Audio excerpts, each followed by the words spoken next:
आज हमारा last class है Bhagavad Gita second unit last chapter 12th chapter. तो मंगलाचरण से शुरू करते हैं। ओम अज्ञानतिमिरान्धस्य ज्ञानाञ्जनशलाकया चक्षुरुन्मीलितं येन तस्मै श्री गुरुवे नमः। जय श्री कृष्ण चैतन्य प्रभु नित्यानंद श्री अद्वैत गदाधर श्रीवासादि गौर भक्त वृंद। हरे कृष्ण कृष्ण कृष्ण हरे हरे, हरे राम राम राम हरे हरे। नमो विष्णुपादाय कृष्ण पृष्ठाय भूतले श्रीमते भक्ति वेदांत स्वामी निधि नामिने। नमस्ते सारस्वती देवे गौरवाणी प्रचारिणे निर्विशेष शून्यवादी पाश्चात्य देशतारिणे।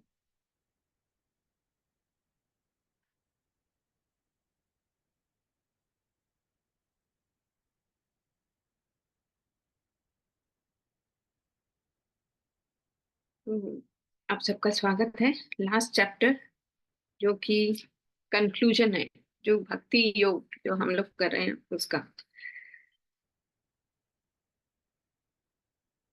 तो फर्स्ट 6 चैप्टर्स में हमने कर्म योग पढ़ा। लास्ट 6 चैप्टर में ज्ञान योग पढ़ेंगे आप, और ये बीच के 6 चैप्टर जो हैं वो भक्ति योग के हैं। कर्म योग इसलिए बताया गया कि कैसे जीव धीरे धीरे कर्म को भगवान को अर्पित करके भक्त बन सकता है। ज्ञान सेक्शन भगवान ने इसलिए बोला कि कैसे सभी ज्ञान को प्राप्त करके वो परम सत्य को जान सकता है। तो कोई ये कहे कि सिर्फ भक्ति योग इम्पोर्टेंट है तो भक्ति योगी बोलना चाहिए था ना। तो लेकिन सबका लेवल अलग अलग है, कौन अपने लेवल से कैसे भक्ति योग तक पहुंच सकता है, उसके लिए भगवान ने सभी प्रकार का ज्ञान दिया। तो अगर मैं आपसे क्वेश्चन पूछूं कि कौन सा श्लोक है जो ये बताता है कि सभी कर्मों का जो कंक्लूजन है वो भक्ति है, कौन सा श्लोक है?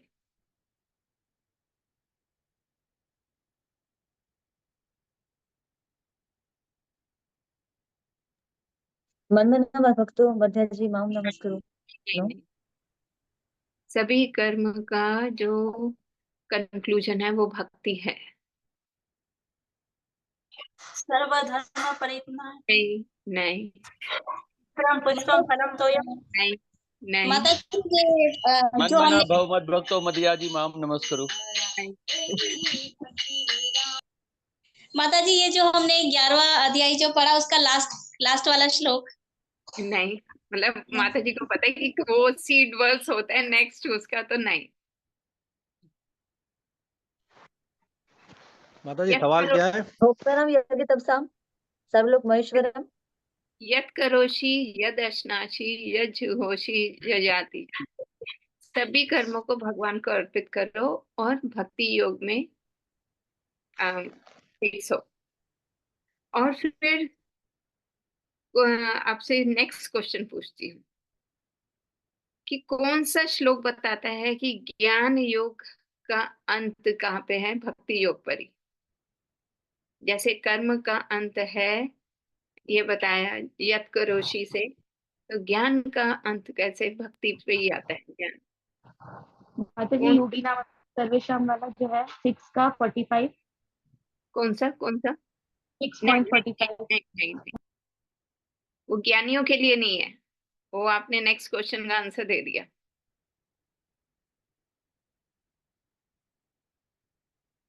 यस, बहुत सारे डिवोटीज की वीडियोस भी ऑफ हैं, वो ऑन करें और बताएं। पीछे सब भगवत गीता खोलना शुरू कर रहे हैं, पेजेस पलट रहे हैं।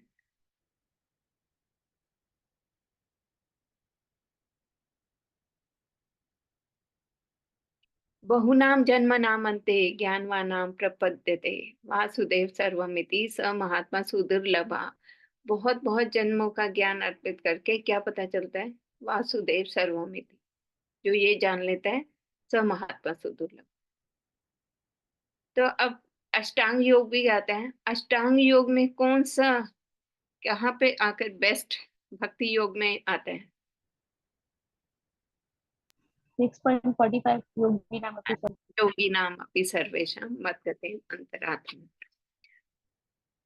तो क्या है कि हर चीज कहाँ पे आकर खत्म हो रही है?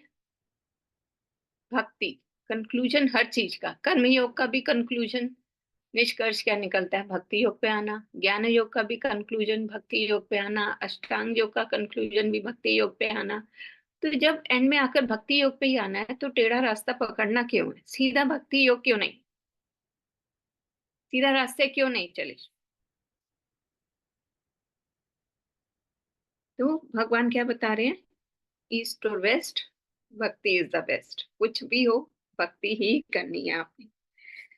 तो सिर्फ एक हम अपने भगवान को आकर्षित कर सकते हैं अपने बल के रूप पर नहीं, अपने सौंदर्य पे, अपने संपत्ति, किसी कारण नहीं। सिर्फ एक ही चीज है जिससे हम भगवान को आकर्षित कर सकते हैं, वो है हमारी भक्ति।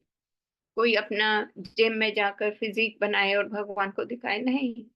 भगवान के पास तो ये फुल वॉल्यूम में है ना, सौंदर्य, 6 ऑपुलेंसेस जो हम पढ़ते हैं, 6 ऐश्वर्य भगवान के पढ़ते हैं, तो वो तो इन फुल भगवान के अंदर है ही ऑलरेडी। तो भगवान उससे क्यों आकर्षित होंगे जब भगवान के पास वो ऑलरेडी है? लेकिन भगवान सिर्फ एक चीज से आकर्षित होते हैं और वो है भक्ति। सिर्फ उसी से हम भगवान को आकर्षित कर सकते हैं। अब कौन से भक्त भगवान को आकर्षित करते हैं भक्ति के द्वारा? मच्चित्ता मद्गत प्राणा बोधयंता परस्परा। आ, हाँ ठीक है, ये तो एक है, लेकिन प्रैक्टिकली ये मन अब ना भाव मत तो हर चीज श्लोक में नहीं होगी। सब भगवत गीता के श्लोक कोट कर रहे हैं, अच्छा है, इसी बहाने कनेक्ट कर रहे हैं भगवत गीता के श्लोक से, अच्छा प्रयास कर रहे हैं आप। लेकिन जब भक्त अपने अंदर वैष्णव एटिकेट्स डेवलप कर लेता है तो भगवान ऐसे भक्त से बहुत प्रसन्न है। अपना सब कुछ अर्पित तो कर दिया, भगवान की भक्ति तो कर रहे हैं, आकर मंगला आरती भी कर रहे हैं, ऑफरिंग भी कर रहे हैं, सिंगिंग भी कर रहे हैं, भोग भी बना कर ला रहे हैं, ड्रेसिंग भी कर रहे हैं, भगवान की सेवा तो कर रहे हैं। लेकिन भक्तों के साथ डील कैसे करना है? भक्तों के साथ गाली गलौज कर रहे हैं, तो वो नहीं। एक एटिकेट्स भी होने चाहिए। तो भगवान कहते हैं जो भक्त अपने अंदर वैष्णव क्वालिटीज डेवलप कर लेता है वो मुझे बहुत पसंद है। तो इस चैप्टर में भगवान 8 श्लोक ऐसे बोलते हैं जिसमें वो कहते हैं कि ये भक्त मुझे बहुत प्रिय है, जिसके अंदर ये क्वालिटी है वो भक्त बहुत प्रिय है। तो आपने सुना होगा जगन्नाथ अष्टकम, बहुत सारे अष्टकम सुने हम। मंगला आरती में गुरु अष्टकम बोलते हैं। तो बहुत सारे अष्टकम हैं वैष्णव सॉन्ग में हो। तो चौराग्र गण्य अष्टकम। लेकिन यहाँ पे भगवान क्या बोल रहे हैं? भक्त अष्टकम, 8 श्लोकों में भक्तों की क्वालिटीज गा रहे हैं। तो शुरू करते हैं हम लोग। मैंने ऑलरेडी आपका थोड़ा टाइम वेस्ट करा क्लास को लेट ज्वाइन करके। श्लोक संख्या 1, भक्ति योग। अर्जुन वाचा एवं सतत युक्ता ये भक्तास्त्वां परिभाषिते ये चापे अक्षरम अव्यक्तम तेषां के योग वित्तमा। इसका अनुवाद भी कोई पढ़े? हरे कृष्णा। अर्जुन ने पूछा, जो आपकी सेवा में सदैव तत्पर रहते हैं या जो अव्यक्त निर्विशेष ब्रह्म की पूजा करते हैं, इन दोनों से किसे अधिक पूर्ण माना जाता है? क्या क्वेश्चन अर्जुन क्या पूछ रहा है? कौन सबसे अधिक पूर्ण है या सिद्ध माना जाए? योग वित्तमा कौन है जो इसने योग योग विद्या में बहुत अच्छे से जो जानता हो? सतत युक्ता ये भक्ता सत्वाम परिपासते, वे जो हमेशा आपकी सेवा में तत्पर रहते हैं। कौन कौन सबसे अधिक सिद्ध माना जाएगा, पूर्ण माना जाएगा? जो हमेशा आपकी सेवा में तत्पर रहते हैं। अक्षरम अव्यक्तम, या जो अव्यक्त निर्विशेष ब्रह्म की पूजा करते हैं। तो अर्जुन का क्या क्वेश्चन है, कौन पूर्ण माना जाएगा, कौन सिद्ध माना जाएगा? वो जो सदैव आपकी सेवा में लगे रहते हैं, या जो अव्यक्त निर्विशेष ब्रह्म की पूजा करते हैं, या योग विद्तम, या जो सभी योग की योग विद्या में जो बहुत निपुण है, कौन सबसे पूर्ण माना जाएगा? ये क्वेश्चन है अर्जुन का। इसका तात्पर्य मैं थोड़ा सा रीड करेंगे हम, paragraph 1 2 3 4th paragraph. Bhagavad Gita के 2य अध्याय में भगवान ने बताया है कि जीव भौतिक शरीर नहीं है, वह आध्यात्मिक सफुलिंग है और परम सत्य परम पूर्ण है। 7वें अध्याय में उन्होंने जीव को परम पूर्ण का अंश बताते हुए पूर्ण पर ही ध्यान लगाने की सलाह दी। पुनः 8वें अध्याय में कहा है कि जो मनुष्य भौतिक शरीर का त्याग करते समय कृष्ण का ध्यान करता है, वह कृष्ण के धाम तुरंत चला जाता है। यही नहीं, 6ठे अध्याय के अंत में भगवान स्पष्ट कहते हैं कि योगियों में से जो भी अपने अंतःकरण में निरंतर कृष्ण का चिंतन करता है, वही परम सिद्ध माना जाता है। इस प्रकार प्राय प्रत्येक अध्याय का यही निष्कर्ष है कि मनुष्य को कृष्ण के सगुण रूप के प्रति अनुरक्त होना चाहिए, क्योंकि वही चरम आत्म साक्षात्कार है। इतने पर भी ऐसे लोग हैं जो कृष्ण के साकार रूप के प्रति अनुरक्त नहीं होते। वे दृढ़ता पूर्वक विलग रहते हैं, यहाँ तक कि भगवत गीता की टीका करते हुए भी वे अन्य लोगों को कृष्ण से हटाना चाहते हैं और उनकी सारी भक्ति निर्विशेष ब्रह्म ज्योति की ओर मोड़ते हैं। वे परम सत्य के उस निराकार रूप का ही ध्यान करना श्रेष्ठ मानते हैं, जो इंद्रियों की पहुंच से परे हैं तथा अप्रकट हैं। इस तरह सचमुच के अध्यात्मवादियों की 2 श्रेणियां हैं। अब अर्जुन यह निश्चित कर लेना चाहता है कि कौन सी विधि सुगम है और इन दोनों श्रेणियों में से कौन सर्वाधिक पूर्ण है। दूसरे शब्दों में वह अपनी स्थिति स्पष्ट कर लेना चाहता है, क्योंकि वह कृष्ण के सगुण रूप के प्रति अनुरक्त है। तो अर्जुन का डाउट है, दोनों में से कौन, जो हमेशा आपकी सेवा में रहता है या जो निर्विशेष ब्रह्म की पूजा करता है, दोनों में से कौन सबसे पूर्ण है? वो अपनी भी स्थिति देखना चाहता था कि मैं सही स्थिति पे खड़ा हूं कि नहीं खड़ा हूं। अब भगवान के आंसर देंगे। श्री भगवान वाचा मय्यावेशे मनो ये माम नित्य युक्ता उपासते श्रद्धया परपेतासते में युक्त तमामता। श्री भगवान ने कहा, जो लोग अपने मन को मेरे साकार रूप में एकाग्र करते हैं और अत्यंत श्रद्धा पूर्वक यह श्रद्धा पर्युपासते मेरी पूजा करने में सदैव लगे रहते हैं, नित्य युक्त उपासते, वे मेरे द्वारा परम सिद्ध माने जाते हैं। क्या आंसर दिया है भगवान ने? तो कि जो हमेशा श्रद्धा पूर्वक मेरी सेवा में लगे रहते हैं, वो।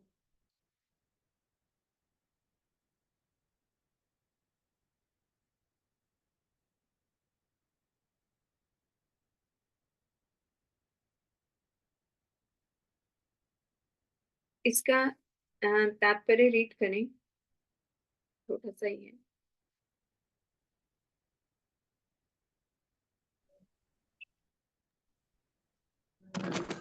अर्जुन के सवाल का जवाब देते हुए श्री कृष्ण साफ तौर पर कहते हैं कि जो शख्स इनके साकार रूप पर ध्यान करता है और जो विश्वास और श्रद्धा से उनकी पूजा करता है, उनको योग में परम सिद्ध कामिल तरीन मानना चाहिए। जो इस तरह कृष्ण भावना अमृत में होता है, इसके लिए कोई भी भौतिक कर्म नहीं रह जाते, क्योंकि हर कर्म श्री कृष्ण के लिए किए जाते हैं। शुद्ध भक्त हमेशा मशगूल रहता है। बस औकात वो कीर्तन करता है तो कभी श्रवण सुनता है या श्री कृष्ण के बारे में शास्त्र पढ़ता है, या बस औकात वो प्रसाद तैयार करता है, या बाजार से श्री कृष्ण के लिए कुछ खरीदने जाता है, या बस औकात मंदिर साफ करता है या बर्तन धोता है। जो वो जो कुछ भी करता है श्री कृष्ण से गैर वापसा कर्म में एक पल भी नहीं गवाता, ऐसा कर्म पूर्ण समाधि कहलाता है।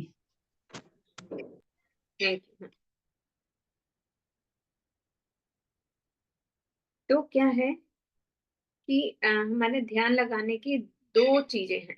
एक तो हम भगवान के ऊपर ध्यान लगाएं कि भगवान ही सभी वस्तुओं के सोर्स हैं, सर्व कारण कारणम भगवान है, उन्हीं से ही सब चीजें उद्भूत होती हैं और मैं उनका अंश हूँ। मैं जितना भगवान के बारे में श्रवण कीर्तन करूंगा, जितना सुनूंगा, उतना भगवान के बारे में जानूंगा और जितना भगवान के बारे में जानूंगा, मैं उनका अंश हूँ, तो अपने आप को भी जान पाऊंगा।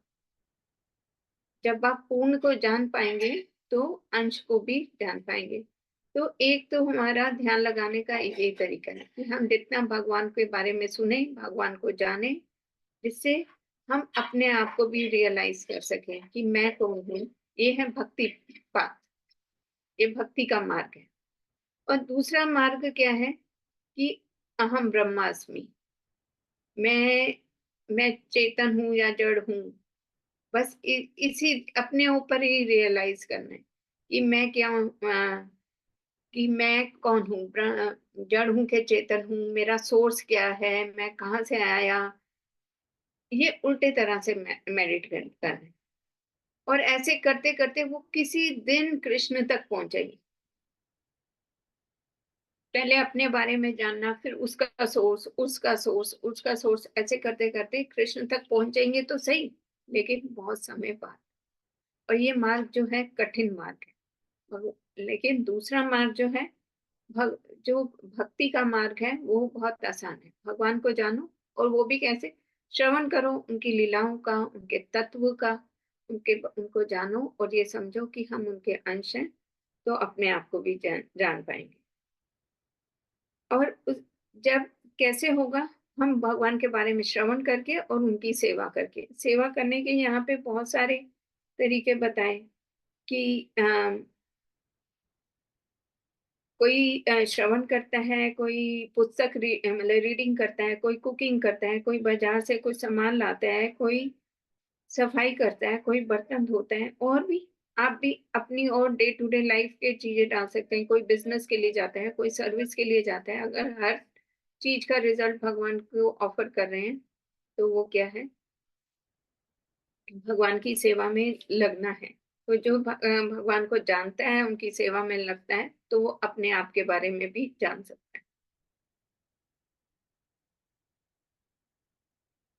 अब कृष्ण जो है कि जो कर्म योग के मार्ग में लगे हुए हैं या भौतिकता में लगे हैं, उनके लिए भक्ति कितनी मुश्किल है ये बताएंगे, और भक्तों के लिए कितना आसान है। ये ये तो अक्षरम अनिर्देश्यम् अव्यक्तं परिभासते सर्वत्र गम चिन्त्यं च कूटस्थं चलं ध्रुवम् सन्नियमे इन्द्रिये ग्रामं सर्वत्र सम्बुद्धये ते प्राप्नुवन्ति मामेव सर्वभूतहिते रताम्। इसका अनुवाद रीड करें। लेकिन जो लोग अपनी इंद्रियों को वश में रख करके तथा सबों के प्रति संभाव रख कर परम सत्य की निराकार कल्पना के अंतर्गत उस अव्यक्त की पूजा करते, पूरी तरह से पूजा करते हैं, जो इंद्रियों की अनुभूति के परे है, सर्वव्यापी है, अकल्पनीय है, अपरिवर्तनीय है, अचल तथा ध्रुव है, वे समस्त लोगों के कल्याण में संलग्न रहकर अंततः मुझे प्राप्त करते हैं। तो यहाँ पे क्या है? अर्जुन न केवल अपने लिए चिंतित है, वो दूसरों के लिए भी चिंतित है कि जो भक्ति में लगे हुए हैं उनका क्या होगा, या जो निर्विशेषवादी हैं, ब्रह्म की उपासना करते हैं, उनका क्या होगा। कौन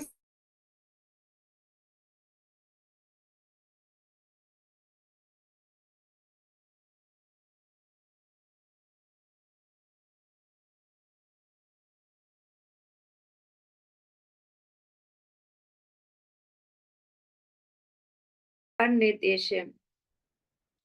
कृष्ण यहाँ पे लक्षण बताना शुरू करते हैं कि ब्रह्मन क्या है। और तो कहते हैं अक्षरम।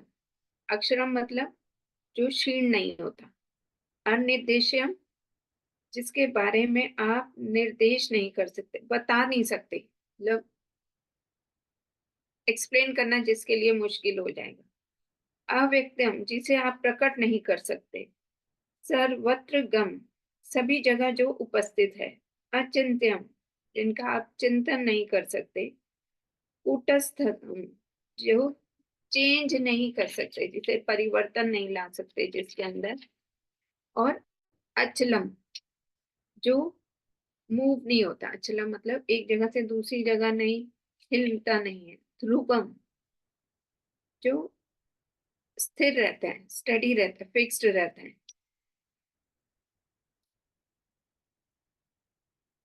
तो ये सारे बता रहे हैं कि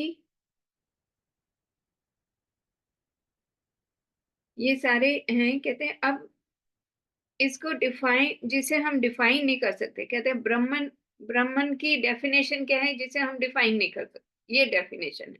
क्या है वो? अव्यक्त है, सर्वत्र है।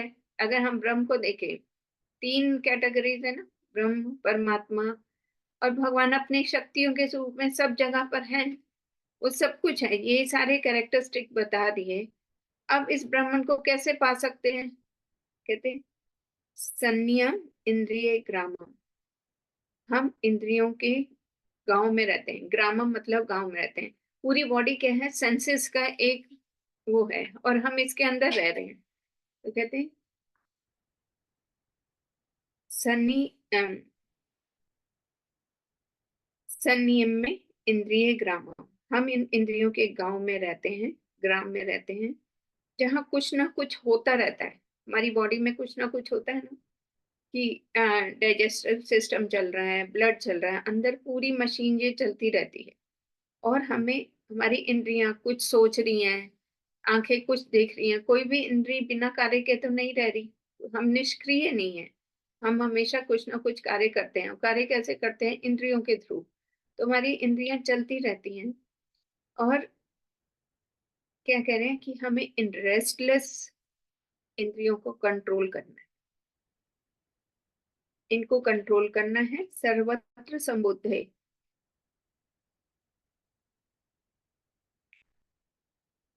हम सर्वत्र संबुद्ध है।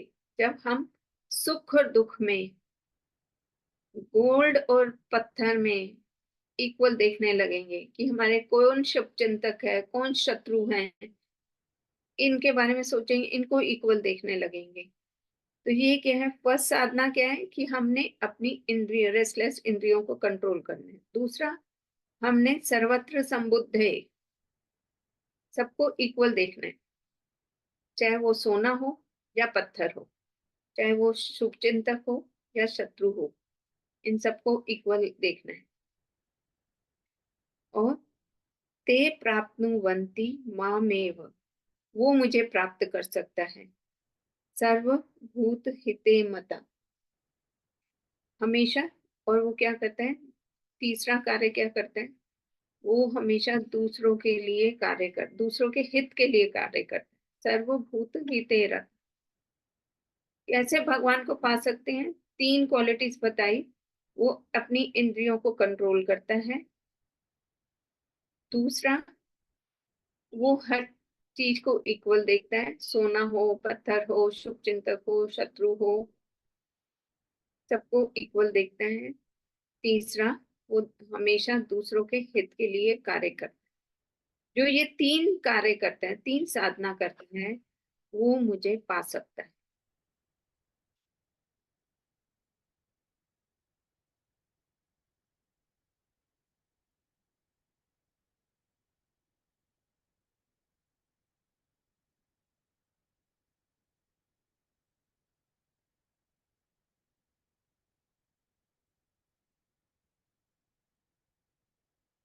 ठीक है, तो अभी हम इसके तात्पर्य के फर्स्ट पैराग्राफ की लास्ट लाइन को रीड करें।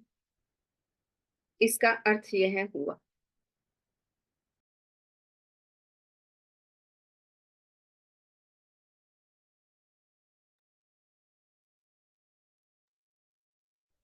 पढ़ने माता जी। हाँ जी, इसका अर्थ यह हुआ। इसका अर्थ यह हुआ कि मनुष्य को भगवान श्री कृष्ण के पास पहुंचना ही होता है, अन्यथा पूर्ण साक्षात्कार नहीं हो पाता। प्राय श्री भगवान की शरण में जाने के पूर्व पर्याप्त तपस्या करनी होती है। आगे रीड करें, आगे रीड करें। Yes, माताजी, yes, माताजी। आत्मा के भीतर परमात्मा का दर्शन करने के लिए मनुष्य को देखना, सुनना, स्वाद लेना, कार्य करना आदि इंद्रिय कार्यों को बंद करना होता है। तभी वह यह जान पाता है कि परमात्मा सर्वत्र विद्यमान है। ऐसी अनुभूति होने पर वह किसी जीव से ईर्ष्या नहीं करता। उसे मनुष्य तथा पशु में कोई अंतर नहीं दिखता, क्योंकि वह केवल आत्मा का दर्शन करता है, बाह्य आवरण का नहीं। लेकिन सामान्य व्यक्ति के लिए निराकार अनुभूति की यह विधि अत्यंत कठिन सिद्ध होती है। क्लियर है कि कैसे हम भगवान को पा सकते हैं? 3 कार्यों को करके। अब श्लोक संख्या 5। कलेश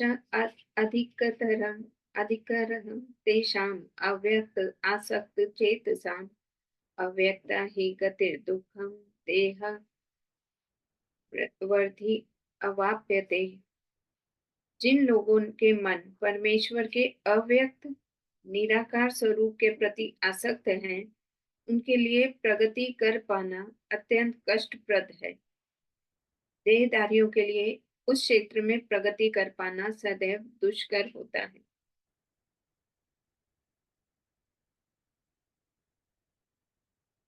अब आप किसी देह में हैं, स्त्री देह में हैं, पुरुष देह में हैं, या कोई भी आप किसी देह में हैं, और आपको बोला जाए कि ऐसे किसी के ऊपर चिंतन करें जिसका कोई साकार रूप ना हो, वायु पे चिंतन करें,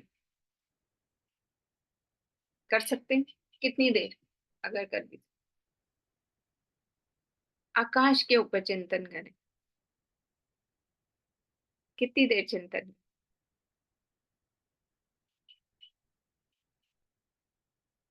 अब किसी फिल्म एक्टर्स पे चिंतन करें तो कर सकते हैं, कर सकते हैं ना? उसका साकार रूप है, वो कैसा है, काला है, मोटा है, लंबा है, छोटा है, कैसे नैन नक्श है, क्या है, बहुत सारी चीज, कैसा स्वभाव है, बहुत बहुत देर तक चिंतन कर सकते हैं, है ना? तो जब हमारा देह है तो हम भी देहधारियों के ऊपर चिंतन कर सकते हैं। अब ब्रह्मन जो होता है वो क्या है? निराकार, सब कुछ ब्रह्म। तो उन्हें चिंतन करना कितना मुश्किल है, लेकिन भक्त जो कृष्ण पे, उनके साकार रूप के ऊपर चिंतन करते हैं तो कितना आसान है। तो ये जो है, ये जो बता रहे हैं कि अदेहधारियों के ऊपर ध्यान करना कैसा है? कलेशो अधिकतर। अब क्या बता रहे हैं? ज्ञान योग, इन सब की इस सारे प्रोसेस में मुश्किलें कितनी आती हैं। तो अगर सेकंड पैराग्राफ इसका रीड करें तात्पर्य का, यहाँ पर एक मोटा उदाहरण दिया जा सकता है। हरे कृष्ण। यहाँ पर एक मोटा उदाहरण दिया जा सकता है। सड़कों के किनारे पत्र पेटिकाएं होती है। सॉरी सॉरी सॉरी, इससे पहले ये पहला पैराग्राफ भी रीड कर लें। ये आध्यात्मिक वादियों का, हाँ जी, आध्यात्मिक वादियों का समूह जो परमेश्वर के अचिंत्य अव्यक्त निराकार स्वरूप के पथ का अनुसरण करता है, ज्ञान योगी कहलाता है। और जो व्यक्ति भगवान की भक्ति में रत रहकर पूर्ण कृष्ण भावनामृत में रहते हैं, वे भक्ति योगी कहलाते हैं। यहाँ पर ज्ञान योग तथा भक्ति योग में निश्चित अंतर बताया गया है। ज्ञान योग का पथ यद्यपि मनुष्य को उसी लक्ष्य तक पहुंचाता है, किंतु एक अत्यंत कष्टकारक, जबकि भक्ति योग भगवान की प्रत्येक सेवा होने के कारण सुगम है और देहदारी के लिए स्वाभाविक है। जीव अनादि काल से देहदारी है। सैद्धांतिक स्वरूप से उसके लिए ये समझ पाना अत्यंत कठिन है कि वह शरीर नहीं है। अतएव भक्ति योग कृष्ण के विग्रह को पूज्य मानता है।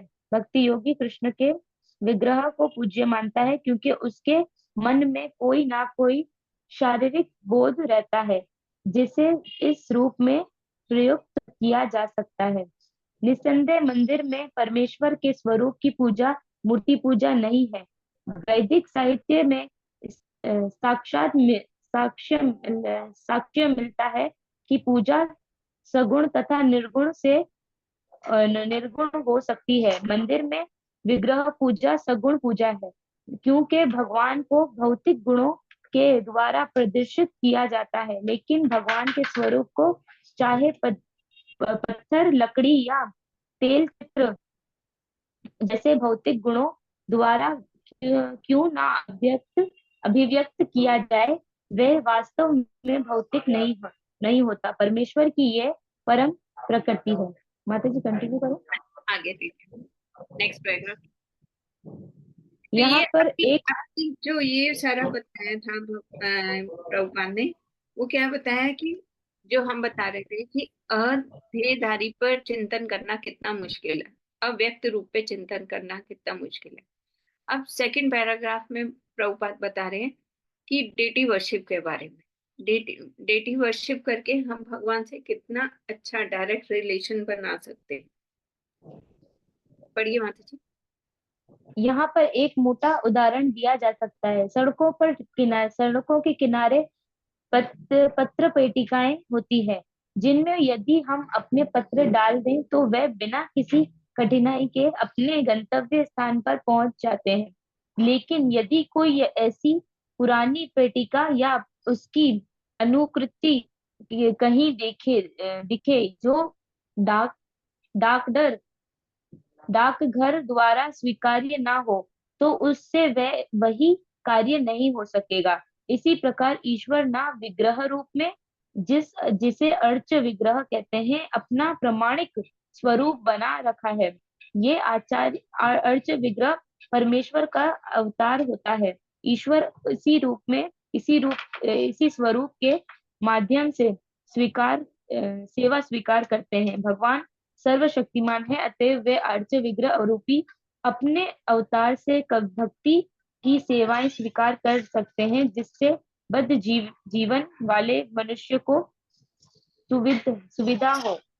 हाँ, तो ये अर्चय विग्रह, जब भगवान अर्चय विग्रह का रूप धारण करते हैं तो हमारे ऊपर बहुत कृपा करते हैं कि हम कैसे भगवान के साथ डायरेक्ट कनेक्शन कर सकते हैं। तो जैसे हम लेटर यहाँ पे डालते हैं और पोस्ट करते हैं, तो जिसके लिए हमने लिखी है वहां पर पहुंच जाती है। तो हम अर्चा विग्रह की सेवा यहाँ पर कर रहे हैं और गोलोक में जो राधा कृष्ण बैठे हैं उनके पास सेवा पहुंच जाती है। रोमापाद प्रभु राधा गोपीनाथ जी की सेवा कर रहे हैं, सेवा वो यहाँ पर कर रहे हैं, और जो गोलोक में है वहां पर सेवा पहुंच रही है उनकी। यहाँ पर लेटर पोस्ट किया और अपने गंतव्य स्थान पर पहुंच जाती है। तो डेटी वर्शिप से कितना जल्दी हम भगवान से कनेक्शन कर सकते। तो यहाँ पे वो बताया कि वो कितनी सरल और प्रैक्टिकल है, और हमें इसका रेसिप्रोकेशन दिखता भी है कि जब हम भगवान के लिए कुछ सेवा कर रहे होते हैं तो हमारा खुद का मन खुश होता है। भगवान का श्रृंगार करके हमारा हमें संतुष्टि होती है। तो अगर आप लोगों को सब मंदिर जाते हैं, सेवा करते हैं, जब प्रसाद हम डिस्ट्रीब्यूट कर रहे हो, दूसरों को खिलाकर कितनी संतुष्टि मिलती है, या आपके घर में कोई मेहमान आ जाए, दूसरों को खिलाकर कितनी संतुष्टि मिलती है। इतना खुद खाकर नहीं, हमें ना भी मिले लेकिन घर में कोई आ गया या मंदिर गए भक्तों को खिला दिया और वो प्रसन्न होकर गए, तो उससे ज्यादा संतुष्टि कई बार अपने लिए एंड में नहीं भी बचता। तो नहीं, कोई ऐसी नहीं। तो भक्तों की या भगवान की सेवा करके हमें संतुष्टि है, यही सही मार्ग है। जितना हम अर्चय विग्रह की सेवा करेंगे भगवान उनसे संतुष्ट होंगे। श्रीमती राधिका माता जी जगन्नाथ जी की सेवा करती हैं, हमें डेली उनके दर्शन करवाती हैं हमें, और उनके सामने बैठकर भगवत गीता पढ़ती हैं। तो इस प्रकार भक्त को भगवान के पास सीधे और तुरंत ही पहुंचने में कोई कठिनाई नहीं होती। लेकिन जो लोग आध्यात्मिक साक्षात्कार के लिए निराकार विधि का अनुसरण करते हैं, उनके लिए यह मार्ग बहुत कठिन है। और थोड़ा सा आगे 5-7 लाइनें छोड़कर इसमें तनिक भी संदेह नहीं है कि निर्विशेषवादी व्यर्थ ही कष्टकारक पथ को ग्रहण करते हैं, जिसमें अंततः परम सत्य का साक्षात्कार संदिग्ध बना रहता है। तो क्यों मुश्किल मार्ग अपनाना है, इजी मार्ग क्यों नहीं अपनाना? और भारत में तो ऐसे कि बहुत सारे मंदिर हैं, इवन सिर्फ वृंदावन में जाएं तो वहां पे बहुत बड़ा नहीं है वृंदावन, लेकिन उसमें ही 5,000 से ज्यादा मंदिर। जयपुर में मंदिर है राधा गोविंद देव जी का, जो पहले वृंदावन में था, और जब औरंगजेब ने आक्रमण किया तो कई विग्रहों को वृंदावन से जयपुर लेकर गए, तो जयपुर को गुप्त वृंदावन बोला जाता है। तो जयपुर में जो राधा गोविंद देव जी हैं वो किंग ऑफ जयपुर माने जाते हैं। तो प्रतिदिन पूरा का पूरा जयपुर उनकी मंगला आरती पे आता है।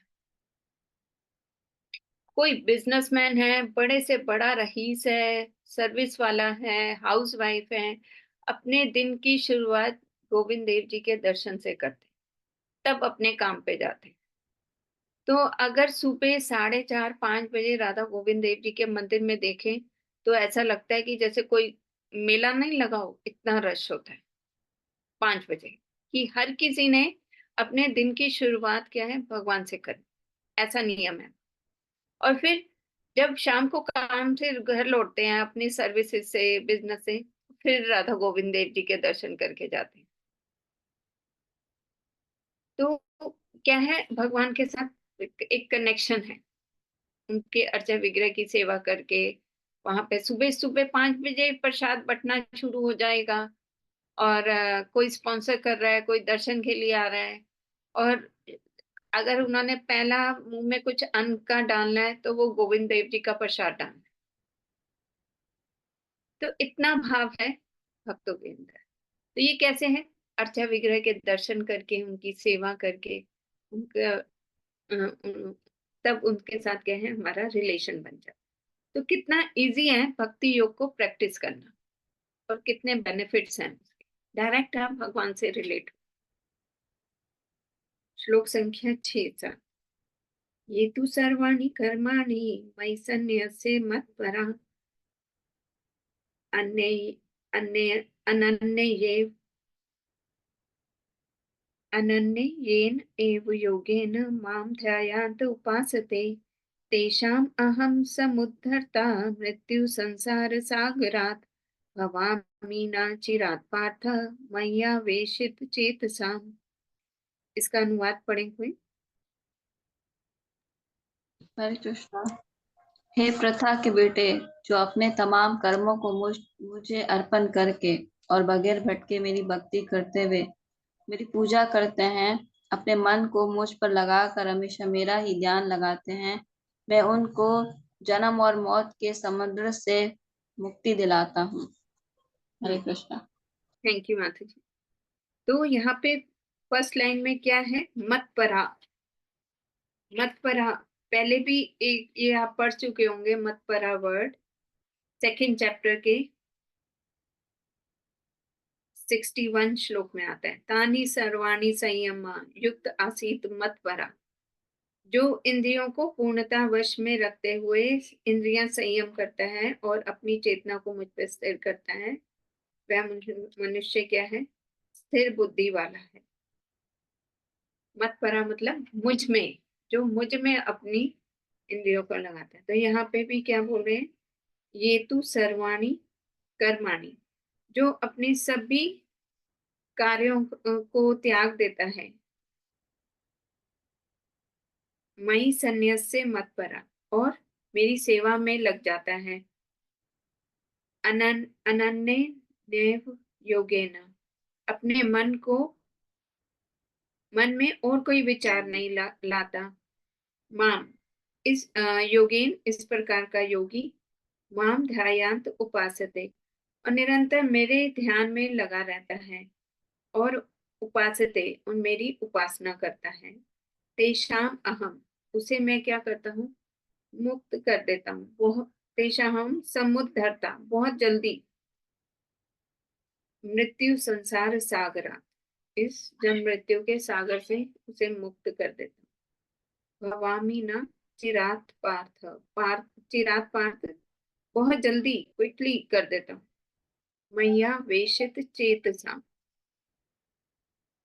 किसको? मेरे मेरे पर अपनी चेतना लगाने, जो अपने चेतना मेरे पे लगाता है, बाकी सारे कार्यों को छोड़ देता है, मेरी सेवा में लग जाता है, मन में कोई और विचार नहीं आता, निरंतर मेरा ध्यान करता रहता है और मेरी उपासना करता रहता है, उसे मैं इस जन्म मृत्यु के सागर से फ्री कर देता हूँ, मुक्त कर देता हूँ। कैसे? चिरात पार्थ, हे पार्थ बहुत जल्दी कर देता हूँ।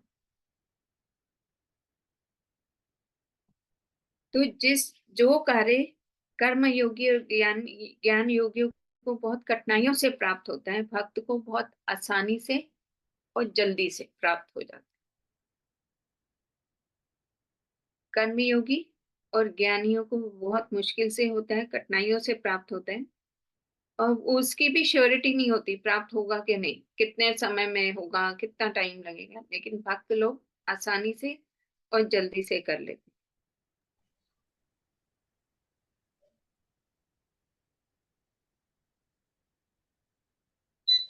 तो कोई पूछे कि वो जन्म मृत्यु के सागर से पार कर लेते हैं, जन्म मृत्यु का सागर कैसे पार कर लेते हैं? तो भगवान कहते हैं कि उस डायरेक्शन में उन्हें जाने की जरूरत नहीं है कि वो जन्म मृत्यु के सागर को पार करें। मैं स्वयं आता हूँ ले जाने के लिए, मैं करवाता हूँ उन्हें।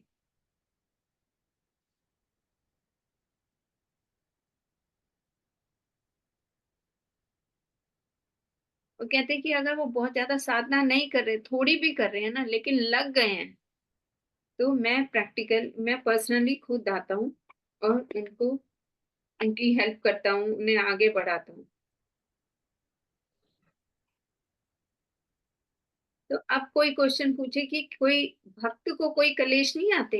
जैसे ज्ञानी को, कर्मियों को कष्ट आते हैं, कठिनाइयां आती हैं, तो क्या भक्त को नहीं आते?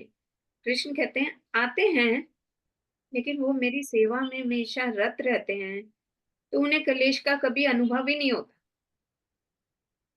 वो मेरी सेवा में इतना आनंदित हो रहे होते हैं, इतना अच्छा फील कर रहे होते हैं कि उनके ऊपर कोई कष्ट भी आता है तो उधर ध्यान ही नहीं जाता। और वो क्या है, हमेशा सूदिंग, हमेशा सॉफ्ट और सौम्य रहते हैं, मेरे ऊपर आश्रित रहते हैं, खुश रहते हैं। कैसे? भक्ति योग को अपना, मेरी सेवा में लग, मेरी भक्ति कर, तो उन्हें ये सारे कष्ट आते तो हैं लेकिन फील नहीं होते।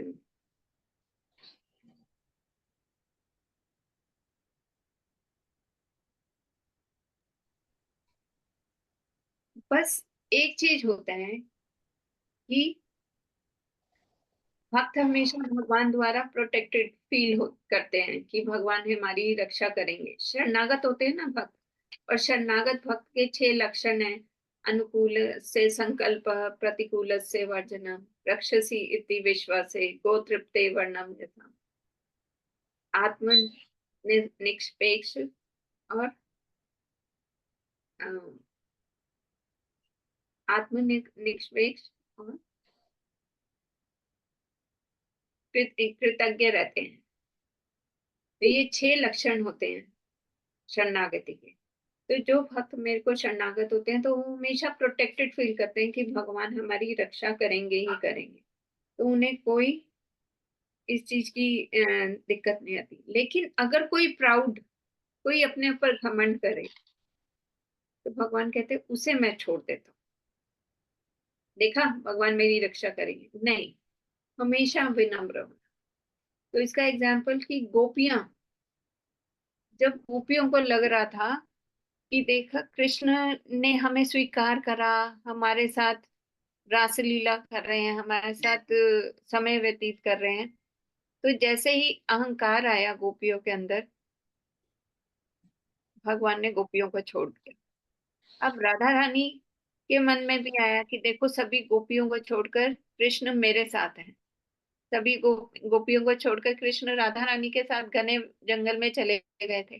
तो राधा रानी को जब अहंकार आया कि कृष्ण देखो सभी गोपी को छोड़ दिया और मेरे साथ, तो जब उनको अहंकार है तो भगवान ने उन्हें भी छोड़ दिया और आगे और घने जंगल में चले गए। तो गोपी गीत गाते हैं कार्तिक मंथ में, आप लोग गाते हैं। तो उसमें क्या है, पहले गोपियां ढूंढ रही होती हैं कृष्ण को, और आगे जंगल में जाती रहती हैं। तो जब डीप जंगल में जा रही होती हैं तो उन्हें एक सोने की गठरी मिलती है। उन्हें लगता है कि इतने घने जंगल में सोने की गठरी कहाँ से है। जब पास जाकर देखते हैं तो वो पता चलता है कि श्रीमती राधा रानी है। वो इतनी सुंदर और इतनी गोरी, एक पिघले सोने जैसा उनका रंग है। और वो इकट्ठे होकर, मतलब ऐसे छोटी सी होकर, और रो रही हैं भगवान के विरह में। जब अन्य गोपियां कृष्ण को ढूंढती हुए वहां पहुंचती हैं तो वो राधा रानी को देखती हैं।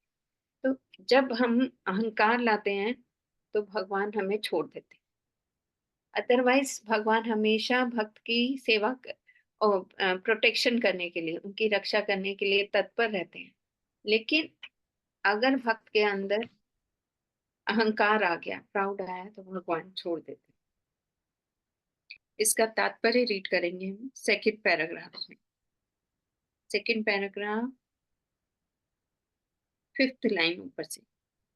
भक्त भगवान को प्रसन्न करने के अतिरिक्त और कुछ भी नहीं चाहता। उसके जीवन का उद्देश्य कृष्ण को प्रसन्न करना होता है और कृष्ण की तुष्टि के लिए वह सब कुछ उत्सर्ग कर सकता है, जिस प्रकार अर्जुन ने कुरुक्षेत्र के युद्ध में किया था। यह विधि अत्यंत सरल है। मनुष्य अपने कार्य में लगा रहकर हरे कृष्ण महामंत्र का कीर्तन कर सकता है। ऐसे दिव्य कीर्तन से भक्त भगवान के प्रति आकृष्ट हो जाता है। और फिर तीन चार लाइनें छोड़कर, दो लाइन छोड़कर, जो योगाभ्यास में बढ़े चढ़े हैं वे योग द्वारा अपनी आत्मा को इच्छा अनुसार किसी भी लोक में ले जा सकते हैं, और अन्य लोग इस अवसर को विभिन्न प्रकार से उपयोग में लाते हैं। लेकिन जहां तक भक्त का संबंध है, उसके लिए यहाँ यह स्पष्ट कहा गया है कि स्वयं भगवान ही उसे ले जाते हैं। भक्त को वैकुंठ में जाने से के पूर्व अनुभवी बनने के लिए प्रतीक्षा नहीं करनी पड़ती। तो इसको वराह पुराण से प्रभुपाद ने कोट किया है। नमामि परमं स्थानम चिराद गतिम विना गरुड़ स्कंद मारोपे यथेच मणिवारिता। कि गरुड़ पे सवार होकर भगवान स्वयं आते हैं और उसे स्थानम, उसको सही स्थान पर पहुंचाते हैं। तात्पर्य यह है कि वैकुंठ लोक में आत्मा को ले जाने के लिए भक्त को अष्टांग योग साधने की आवश्यकता नहीं है। इसका भार भगवान स्वयं अपने ऊपर लेते हैं। वे यहाँ पर स्पष्ट कह रहे हैं कि वे स्वयं ही उदारक बनते हैं। और एग्जाम्पल क्या बोल रहे हैं, बता रहे हैं, बालक अपने माता पिता द्वारा अपने आप रक्षित होता रहता है, जिससे उसकी स्थिति सुरक्षित रहती है। उसी प्रकार भक्त को योगाभ्यास द्वारा अन्य लोकों में जाने के लिए प्रयत्न करने की आवश्यकता नहीं होती, अपितु भगवान अपने अनुग्रहवश स्वयं ही अपने पक्षी वाहन गरुड़ पर सवार होकर तुरंत आते हैं और भक्त को भव सागर से उबार लेते हैं। तो कोई कितना भी कुशल तैराक क्यों ना हो, कितना ही प्रयत्न क्यों ना करे, किंतु समुद्र में गिर जाने पर वह अपने आप को बचा नहीं सकता। किंतु यदि कोई आकर उसे जल से बाहर निकाल ले तो वह आसानी से बच जाता है। उसी प्रकार भगवान भक्त को इस भव सागर से निकाल लेते हैं। मनुष्य को केवल कृष्ण भावना अमृत की सुगम विधि का अभ्यास करना होता है और अपने आप को अनन्य भक्ति में प्रवृत्त करना होता है। फिर आगे नारायणीय में से एक वो बता रहे हैं, यो वै साधन संपत्ति पुरुषार्थ चतुष्टये तया विना तदाप्नोति नरो नारायण आश्रय। पुरुषार्थ चतुष्टय, पुरुषार्थ क्या है कि चार प्रकार की परफेक्शन होती है जिसके लिए जीव प्रयास करता है। वो क्या है, धर्म अर्थ काम मोक्ष की बहुत बहुत ज्यादा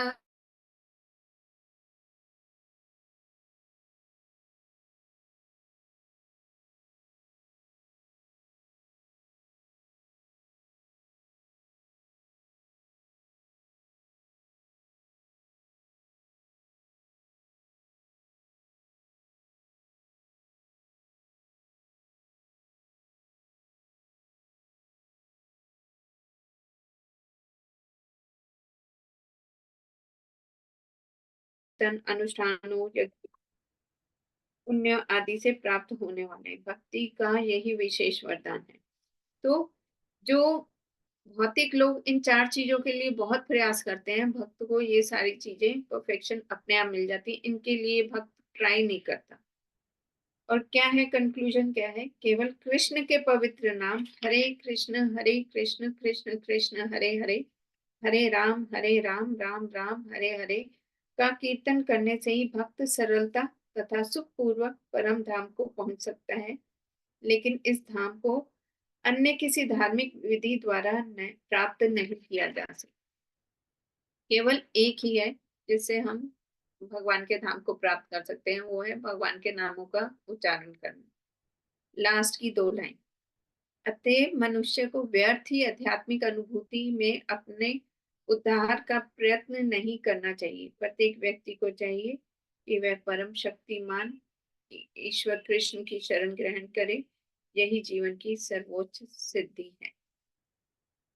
तो प्रभुपाद ने क्या है, अपने तात्पर्य में शुरू से लेकर एंड तक शुरुआत किससे करी, हरे कृष्ण मंत्र का, और एंड में भी क्या बोला कि हरे कृष्ण महामंत्र का जप करके, पूरे तात्पर्य में इसी को फोकस किया, शुरू में भी और एंड में।